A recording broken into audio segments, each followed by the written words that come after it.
வணக்கம். சற்று முன் வெளியான முக்கிய பரபரப்பான தகவல்கள். பெண்களுக்கு ரூபாய் 50,000 வரும் தமிழக அரசு உதவித்தொகை. இது பெறுவது எப்படி? இதை பற்றி தகவல்களை தான் அந்த வீடியோவில் பார்க்க போகிறோம். கீழே இருக்கிற ரெட் கலர் பட்டனை கிளிக் பண்ணி சப்ஸ்கிரைப் பண்ணிக்கோங்க. பக்கத்தில் இருக்கிற பெல் ஐக்கானையும் மறக்காமல் கிளிக் பண்ணி வச்சுக்கோங்க. அப்போ தான் நான் ரெகுலராக வீடியோ போடுறது உங்களுக்கு நோட்டிஃபிகேஷன் வந்து சேரும். வாங்க வீடியோக்குள்ளே போகலாம். மறக்காமல் லைக் பண்ணிக்கோங்க. தமிழக அரசின் சார்பில் பெண்களுக்கான பல்வேறு சிறப்பு திட்டங்கள் கொண்டு வரப்பட்டுள்ளது. இத்திட்டத்தின் கீழ் அவற்றின் குறிப்பாக கட்டடமில்லா பேருந்து சேவை, மகளிர் உரிமை தொகை திட்டம், உயர்கல்வி பயிலும் மாணவிகளுக்கு ஊக்கத்தொகை, முதலமைச்சரின் பெண் குழந்தை பாதுகாப்பு திட்டம், விதவை மற்றும் ஆதரவற்ற பெண்கள் நல வாரிய திட்டம், தோழி விடுதலை திட்டம் போன்ற திட்டங்கள் செயல்பட்டு வருகிறது. மகளிர் உரிமை தொகை திட்டத்தில் 1 கோடிக்கும் அதிகமான பெண்கள் பயனடைந்து வருகிறார்கள். இந்த திட்டத்தின் மூலம் மாதம் ரூபாய் 1000 வங்கி கணக்கில் வரவு வைக்கப்பட்டு வருகிறது.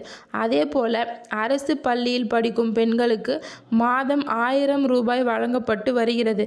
மேலும் மகளிர் சுய உதவி குழுக்களுக்கான வழங்கப்படும் கடனும் அதிகரிக்கப்பட்டுள்ளது. அதேபோல அதனுள் பல ஏழை பெண்கள் பயனடைந்து வருகிறார்கள்.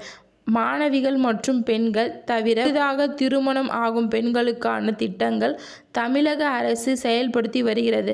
அந்த வகையில் பொருளாதார ரீதியாக பின்தங்கிய குடும்பங்களை சேர்ந்த பெண்கள் திருமணத்திற்கான திருமண உதவி திட்டங்கள் அரசு செயல்படுத்தி வருகிறது.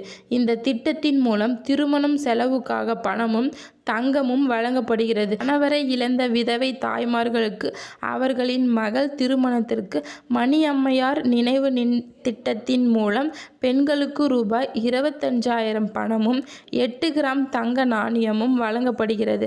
பட்டப்படிப்பு முடித்த பெண்களுக்கு ரூபாய் 50,000 பணமும் 8 கிராம் தங்க நாணயமும் வழங்கப்படுகிறது. மேலும் அன்னை தெரசா நினைவு திட்டத்தின் மூலம் ஆதரவற்ற பெண்களின் திருமணத்திற்கு ரூபாய் 25,000 பணமும் 8 கிராம் தங்க நாணயமும் வழங்கப்படுகிறது. பட்டப்படிப்பு முடித்த பெண்களுக்கு ரூபாய் 50,000 பணமும் 8 கிராம் தங்க நாணயமும் வழங்கப்படுகிறது. விதவைகளின் மறுமணத்தை ஊக்குவிக்கும் வகையில் கல்வி தகுதி இல்லாத பெண்களுக்கு ரூபாய் 25,000 பணமும் 4 கிராம் தங்க நாணயமும் வழங்கப்படுகிறது. அதுவே பட்டப்படிப்பு முடித்த பெண்களுக்கு ரூபாய் 50,000 பணமும் 8 கிராம் தங்க நாணயமும் வழங்கப்படுகிறது. இந்த உதவி தொகையை பெற குடும்பம் வருமானம் ரூபாய் 72,000க்கு குறைவாக இருக்க வேண்டும். ஒரு குடும்பத்தில் ஒரு பெண் மட்டும் இந்த திட்டத்தில் பயன்பெற முடியும். இந்த திட்டங்கள் உதவித்தொகை பெற திருமணத்திற்கு 40 நாட்களுக்கு முன்பு விண்ணப்பிக்க வேண்டும்.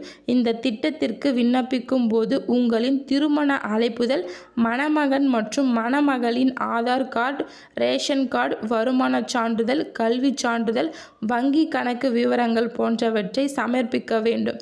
நன்றி, வணக்கம்.